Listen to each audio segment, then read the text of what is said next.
Welcome back to the new video guys. आज हम एक नई वीडियो के बारे में बात करेंगे। सो आज का टॉपिक है हमारा pan d versus pan 40 tablet, acidity के लिए कौन सा बेहतर है। अब पेन डी और पेन 40 ये बहुत ही पॉपुलर मेडिसिन है जो कि एसिडिटी के दौरान यूज़ होता है। लेकिन इस वीडियो में हम ये समझेंगे कि एसिडिटी के दौरान कौन से सिम्टम्स में आपको पेन डी लेना है और कौन से सिम्टम में आपको पेन 40 लेना है। तो वीडियो बहुत इन्फॉर्मेटिव होने वाला है और साथ ही इसके हम साइड इफेक्ट्स भी देखेंगे और मैकेनिज्म ऑफ एक्शन और यूजेस तो देखेंगे। तो ठीक है, तो ये बहुत इन्फॉर्मेटिव होगा, तो इस वीडियो को पूरा जो देखिए। चलिए स्टार्ट करते हैं बिना किसी देरी के। यहाँ पे सबसे पहले स्लाइड आता है हमारा इंग्रेडिएंट्स। अब सबको जानने से पहले हमें ये तो पता होना चाहिए ना कि इसमें मेन इंग्रेडिएंट्स क्या क्या प्रेजेंट है। तो हम पेन 40 में देखते हैं। पेन 40 में आपको क्या मिलेगा। पेन इज़ फॉर पेंटाप्राजोल जो कि 40 mg आपके पेन 40 में प्रेजेंट है। अब ये क्या है, कौन से केमिकल क्लास का ड्रग है। ये क्या होता है, प्रोटॉन पंप इनहिबिटर। अब आगे हम देखेंगे ये काम कैसे करता है, ये भी देखेंगे। अभी हम इंग्रेडिएंट को समझते हैं। पेन 40 में आपको पेंटाप्राजोल 40 mg मिल जाएगा। पेन डी में आपको पेन तो है, पेन यानी कि पेंटाप्राजोल तो है, ये डी फॉर आपको डोमपेरिडोन मिलेगा। तो इसमें दो इंग्रेडिएंट प्रेजेंट होते हैं पेन डी में।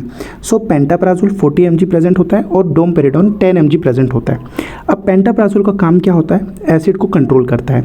बट डोमपेरिडोन का काम क्या होता है, आपकी नोजिया होता है, वॉमिटिंग होता है, फिर ब्लोटिंग होता है, उसको कंट्रोल करता है।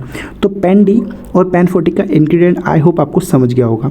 चलिए नेक्स्ट देखते हैं ये काम कैसे करता है, इसका एक्शन, मैकेनिज्म ऑफ एक्शन क्या है। यहाँ पे देखिए मैकेनिज्म ऑफ एक्शन समझते हैं। देखो पेंटाप्राजोल क्या है, दोनों में कॉमन है, राइट। पेंटाप्राजोल दोनों में प्रेजेंट है। तो पेंटाप्राजोल क्या करता है, स्टमक के अंदर प्रोटॉन पंप को ब्लॉक करता है, जिससे क्या होता है, एसिड का प्रोडक्शन कम हो जाता है और एसिडिटी लेवल कम हो जाता है। तो पेंटाप्राजोल तो ऐसे काम करता है।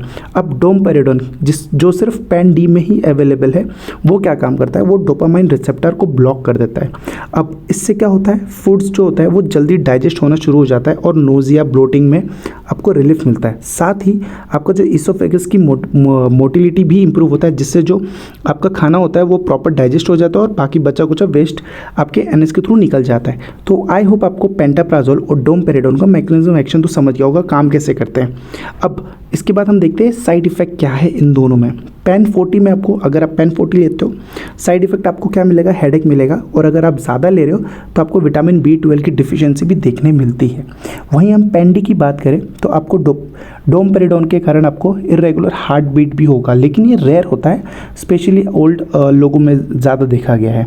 इसमें एक नोट है, लॉन्ग टर्म अगर आप यूज़ कर रहे हो तो आप इसे बंद कर दीजिए अनटिल अनलेस आपको अगर कोई डॉक्टर सजेस्ट नहीं कर रहा है तो, ठीक है। तो ये कोई ऐसी जनरल दवा नहीं है कि आपने लिया और आप खा रहे हो, आपको डॉक्टर के कंसल्ट से ही आपको दवा लेना है। तो आई होप आपको साइड इफेक्ट और क्वेश्चंस भी समझ गया होगा पेन 40 और पेन डी से।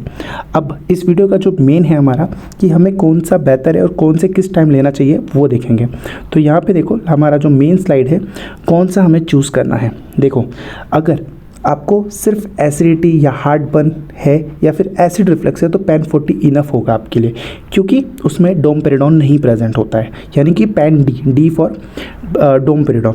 अगर आपको एसिडिटी के साथ आपको नोजिया हो रहा है, आपको ब्लोटिंग, गैस, हैवीनेस जैसा हो रहा है, तब आप पेन डी आप ले सकते हो। पेन डी एक बेटर ऑप्शन है। लेकिन ये दोनों पॉइंट से इंपॉर्टेंट ये है, हमेशा डॉक्टर से कंसल्ट करें, स्पेशली अगर सिम्टम्स क्रोनिक हो, क्रोनिक यानी कि लंबे समय से हो रहा है तो ये है इन्फॉर्मेटिव वीडियो। आई होप आपको पता चल गया होगा कि पेन 40 कब लेना है और पेन डी कब लेना है। तो इस वीडियो में इतना ही, मिलते हैं अगले वीडियो में नए इन्फॉर्मेटिव वीडियो के साथ। This is Shivam signing off.